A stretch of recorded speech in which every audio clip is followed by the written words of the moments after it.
I mean, this is why I'm here and I work with you now, because of what I saw going from, okay, corporate, right? I'm like, there's no job security. And then I joined a network marketing company that I did very well.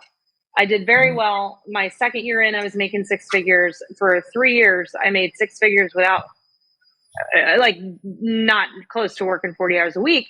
And I was around people in that business who were like, I literally had a leader to say to me, and this is nothing against her, I love her dearly as a person, but at the time, she literally said to me, oh yeah, my financial advisor told me I need to start saving money. She was making multiple six figures a month, okay? A month. And she said, my financial advisor told me I need to cut my spending and start saving more and investing for retirement. And he doesn't realize, she literally said this to me, he doesn't realize this is my retirement plan. This money's never going to stop. That company just told their consultants yesterday that they're not getting team pay anymore. So team pay meaning like the override, all the money on all the team that they've built of tens of thousands of people that they're getting paid on is going away.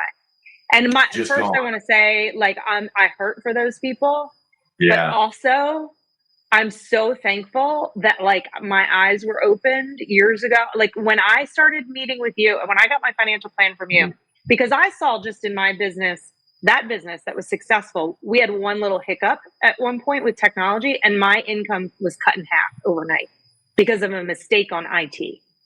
And that was like this, like, tick in my brain to go, this is not like guaranteed money, right? Like, which, duh, right? But you don't think that. And so I got into this network marketing thing where it's like, oh, this is. And so when I started working with you, I was like, my message, my passion is to teach people in the network marketing industry that this isn't your retirement plan, but this can fund your retirement plan, right? Well, like, let's be smart with the money to put it somewhere to build those assets.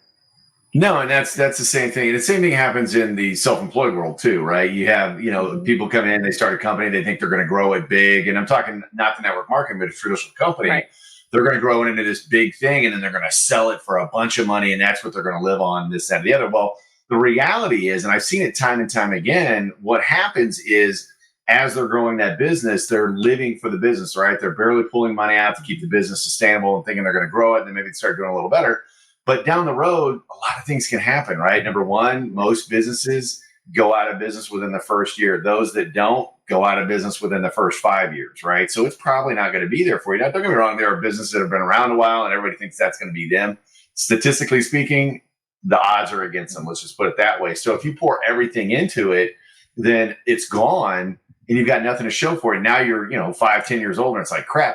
And then you look at, okay, well, in your situation, like, oh yeah, I've got this endless stream of money. I'm just printing. It's never going to stop. That's going to be where I'm trying. You don't know what's going to happen with the laws. You don't know what's going to happen with the industry. Technology can come. Look at AI that's happening right now. AI is taking over a lot of stuff, and it's that income can be replaced. So that's why, again, you want to diversify your income. But more importantly, and I want you to hear me on this, if you're a business owner, whether it's a traditional business, a franchise, or a network marketing business, you want to withdraw that equity that you're building, that future equity, that, all that equity you're going to have down the road. You want to withdraw that currently in your current time frame. And what do I mean by that? Well, as you're making that money in that business, you want to take some of that aside and do what he just said. You want to put that into a wealth strategy, right? Something that's going to grow outside of that industry, outside of that company, in that way, if something does happen to it, you look over here and say, man, I'm glad I pulled out all that equity, AKA cash, now and put it into something else outside of that to make sure that I had something to show for my work if something does happen. If it doesn't happen, guess what? You still have the money and stuff sitting there anyway. Yeah.